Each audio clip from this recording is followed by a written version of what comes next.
ကျွန်တော် 3D camera movement က video တစ်ပုဒ်ကို level F ဖြစ်အောင်လုပ်ပေးရပြဆိုတော့ကျွန်တော်ဒီကောင်လေးကိုဘယ်လိုလုပ်အောင်လဲဆိုတော့ပြောပြပေးတော့ပါမယ်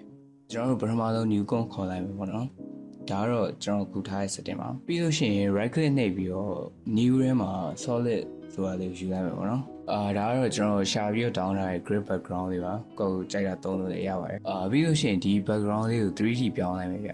လေးကိုနှိပ်လိုက်လို့ရှိရင် rotation လေးကြာလာလိမ့်မယ်ဗျကျွန်တော်အဲ့ rotation လေးကိုတိုက်လောက်ထားလို့ရပါတယ်ပြီးလို့ရှိရင် right click ထပ်နေပြီးတော့ new ထဲမှာ camera ဆိုတာလေးကိုရွှေ့လိုက်မယ်ဒါကတော့ကျွန်တော်ခုထားတဲ့ camera setting ပေါ့နော်ကိုကြိုက်လောက်လေးထားလို့ရပါတယ်ပြီးလို့ရှိရင်ကျွန်တော်တို့အဲ့ grid layer လေးကိုပဲ select ပေးပြီးတော့ shift ရဲ့ P ကိုတွင်းနေလိုက်လို့ရှိရင်ကျွန်တော် position လေးကြာလာနိုင်မယ်ပေါ့နော်ကျွန်တော်ခုဆိုလို့ရှိရင် position နဲ့ rotation ကိုကြိုက်လောက်ထားလို့ရပါတယ်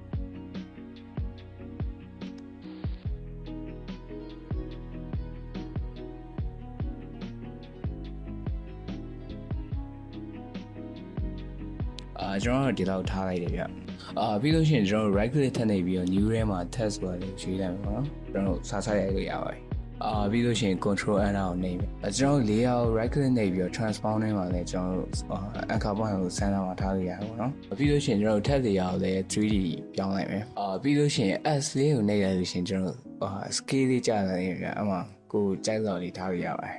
ပြီးလို့ရှိရင် control D ကိုနှိပ်ပြီးကျွန်တော် layer တွေပွားလိုက်မယ်ဗျကျွန်တော်ဒီမှာနည်းနည်းရွှေ့မယ်ပေါ့နော်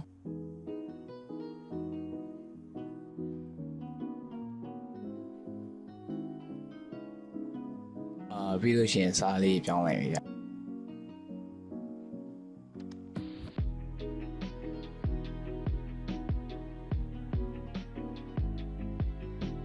ကျွန်တော် I like to prove လို့ရေးလိုက်တယ်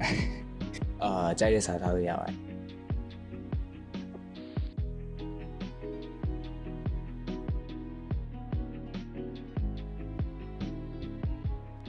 ကျွန်တော်ပြီးလို့ရှိရင် camera layer လေးကို select ပေးပြီးတော့ control ရဲ့ရှေ့ရကိုဖိထားပြီးတော့ကျွန်တော်ဒါလေးနဲ့တွဲနေလိုက်လို့ရှိရင်အပေါ်ဆုံးရောက်သွားနိုင်မယ်ပေါ့နော်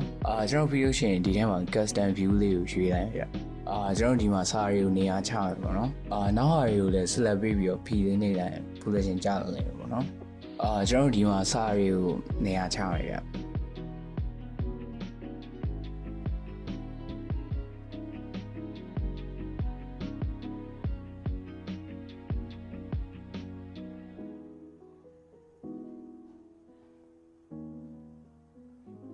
ပြီးလို့ရှိရင်ကျွန်တော်ထားထားတာလေးကိုအဆင်ပြေမပြေပြန်ကြည့်မယ်ပေါ့နော်ကျွန်တော်ဒီမှာဖုတ်ကနည်းနည်းမြင့်နေလို့အောက်လေးကိုဆွဲချလိုက်မယ်ဗျကျွန်တော်ကျန်တာလေးကိုလည်းအဆင်ပြေအောင်နဲ့ညှိလိုက်ပါတော့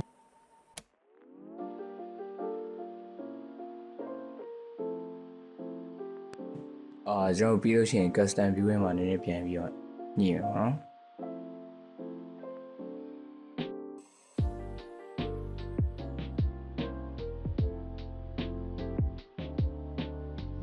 ကျွန်တော်ပြီးလို့ရှိရင်အကုန်လုံးကိုပြန်ပြောက်သွားလို့ဘာမှ select မပေးဘဲနဲ့ U လေးကိုနှိပ်လိုက်ပါတော့ပြီးလို့ရှိရင် right click ကိုနှိပ်ပြီးတော့ new ထဲမှာဒီ null object လေးကိုခေါ်လိုက်မယ်ပေါ့နော်ပြီးလို့ရှိရင်ကျွန်တော် camera ကို null object မှာတွားပြီးတော့ချိန်လိုက်မယ်ဗျကျွန်တော် account လေးကိုလည်း 3D ပြောင်းလိုက်မယ်ပြီးလို့ရှိရင် P လေးကိုနှိပ်လိုက်ရင် position လေးကျလာလိမ့်မယ်ဗျကျွန်တော်ဒီမှာရှေ့တွန်းနောက်ဆုပ်လေးလုပ်ကြည့်ပြီးတော့ကျွန်တော်စာလေးရဲ့ position ကိုကိုယ်စိတ်ကြိုက်လေးညှိမယ်ပေါ့နော်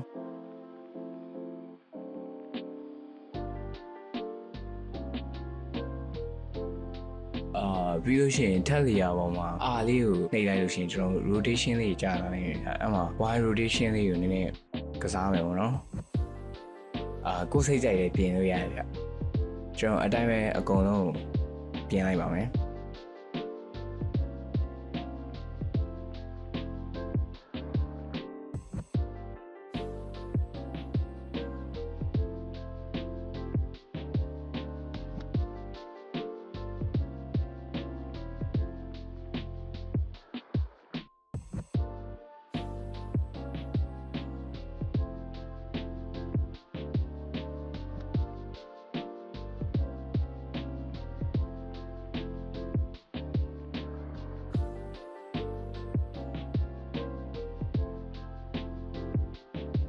ကျွန်တော်ပြီးလို့ရှိရင်တော့ object ကို select ပေးပြီးတော့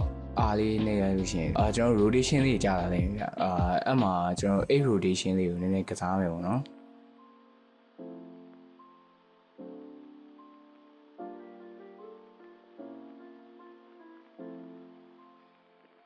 ကျွန်တော်တို့လိုချင်တဲ့အနေထားရောက်ပြီဆိုလို့ရှိရင်စပြီးတော့ key frame ပေးလို့ရပါတယ်ကျွန်တော်တို့ position နဲ့ wide rotation ကို light ဆိုတဲ့စာအထိပဲ key frame ရင်ပေးမယ်ပေါ့နော်ကိုပေးထားတဲ့ key frame တွေအားလုံးကို select ပေးပြီးတော့ F9 ကိုနှိပ်လိုက်လို့ရှိရင်ကျွန်တော်တို့easy ease ပြောင်းလာလိမ့်မယ်ဗျ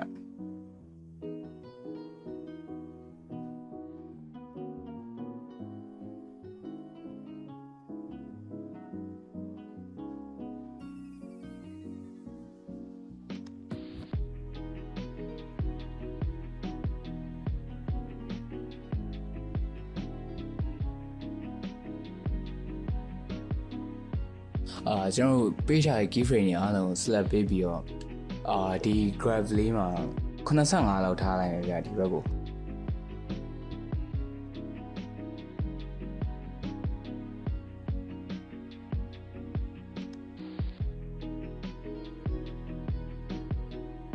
ကျွန်တော်ဒီလောက်ဆိုလို့ရှိရင် no object လေးကို control D နဲ့ပွားလိုက်ပါမယ်ပြီးလို့ရှိရင်ကျွန်တော် U ထပ်နေလိုက်ရအဲ့လိုဆိုလို့ရှိရင်ကိုပေးထားတဲ့ key frame တွေပြန်ပေါ်လာနိုင်မယ်ပေါ့နော်အဲ့ကြလို့ရှိရင်ကျွန်တော်အရင်ပေးထားတဲ့ key frame တွေကိုဖြတ်လိုက်မယ်ဗျကျွန်တော်ပြီးလို့ရှိရင် no လေးရအောင်အတစ်ပေါ်ထားတဲ့စီကိုလှမ်းပြီးတော့ချိန်လိုက်မယ်ဗျပြီးလို့ရှိရင်ကျွန်တော်ဒီမှာ key frame ထပ်ပေးမယ်ပေါ့နော်ကျွန်တော်တို့ဒီမှာလဲ position နဲ့ wide rotation ကိုပဲကစားမယ်ပေါ့နော်ကိုကြိုက်လို့လည်းကစားလို့ရပါဗျ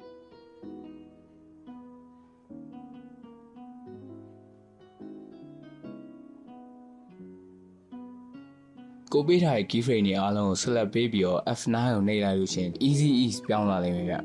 ပြီးလို့ရှိရင် key frame တွေအားလုံးကို select ပေးပြီးတော့ speed graph မှာခုနလိုပဲရှင်းနေနေတိုးလိုက်မယ်85တော့ပေါ့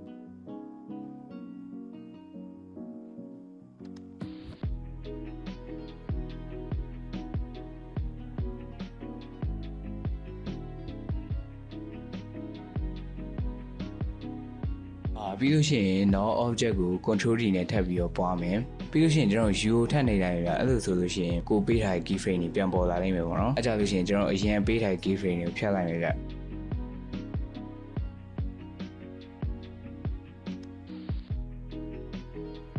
ကျွန်တော်ဒီမှာ no လေးကိုလမ်းချိန်ဖို့မိသွားလို့ပြန်ချိန်လိုက်မယ်ဗျပြီးလို့ရှိရင် position နဲ့ wide rotation ကိုပဲထပ်ပြီးတော့ key frame ပေးလိုက်မယ်ဗျ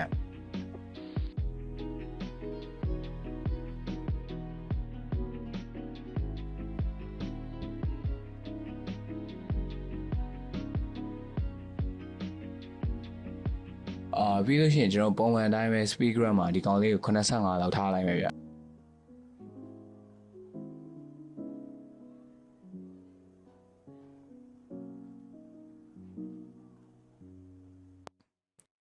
အားလုံးပြီးလို့ရှိရင်ကျွန်တော် U လေးကိုပြန်နှိပ်လိုက်ပါမယ်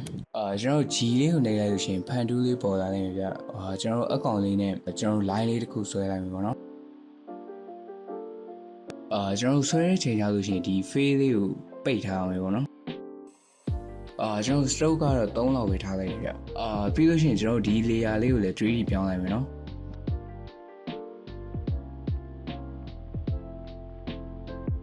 အဲ့ rotation ကို -85 လောက်ထားလိုက်မယ်ဗျ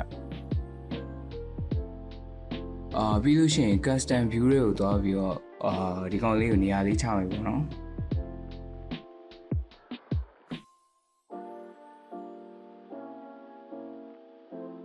ကျွန်တော် G လေးကိုနှိပ်ပြီးတော့ဒီကောင်လေးကိုနည်းနည်းပြင်မယ်ဗျ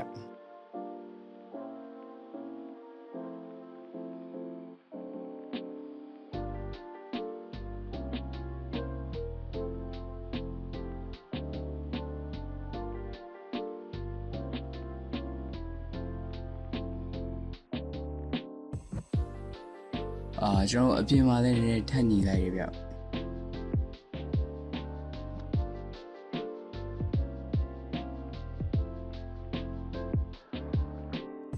ပြီးလို့ရှိရင်ကျွန်တော်ဒီထဲကနေပြီးတော့dash လေးထည့်မယ်ပေါ့နော်ကျွန်တော်ဒီအပေါင်းလေးကိုနှိပ်ရမယ်ပေါ့နော်ကိုကြိုက်တော့လည်းပြင်လို့ရပါတယ်ကျွန်တော်ဒီတိုင်းလေးပဲထားလိုက်မယ်ပြီးလို့ရှိရင်ကျွန်တော်အဲ့ထဲကနေ trim bar လေးကိုထည့်လိုက်မယ်ဗျကျွန်တော်ဒါဆိုလို့ရှိရင် key frame ပေးလို့ရပါတယ်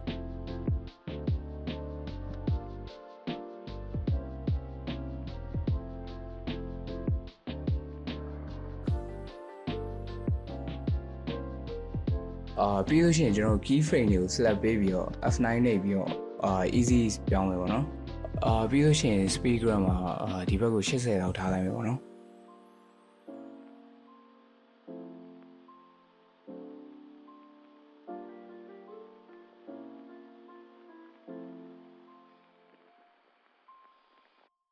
ကျွန်တော်နေနေမြန်လေးလို့key frame လေးကိုနောက်နေနေ收လိုက်မှာပေါ့နော်ကျွန်တော်ပြီးလို့ရှိရင် Q လေးကိုနှိပ်လိုက်ပြီဗျအဲ့ဆိုလို့ရှိရင်ကျွန်တော်shape layer လေးထည့်လို့ရတယ်ပေါ့နော်အဲ့မှာကျေပုံစံလေးပြောင်းတဲ့အထိနှိပ်လိုက်ပြီဗျကျွန်တော်ဒီလို tree ကန်ကြီးထွက်လာလို့ရှိရင်mouse ကနေပြီးတော့အဲ့ bane လုံးလေးကိုလှည့်ပြီးတော့ကျွန်တော်ကြိုက်တော့ထည့်လို့ရတယ်ပေါ့နော်ကျွန်တော်ကျေလေးထားလိုက်ပြီဗျပြီးလို့ရှိရင်အခါပိုင်းကိုအလဲမှာထားရပေါ့နော်ပုံမှန်တိုင်းပဲ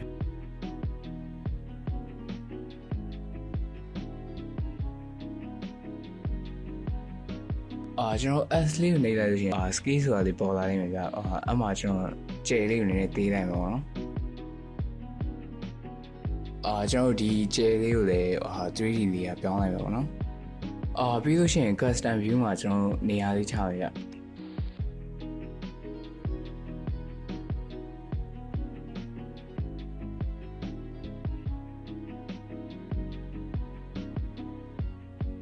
ပြီးလို့ရှိရင်ကျွန်တော် R လေးကိုနှိပ်ပြီးတော့ Z rotation ကိုကျွန်တော် key frame ပေးမယ်ဗျ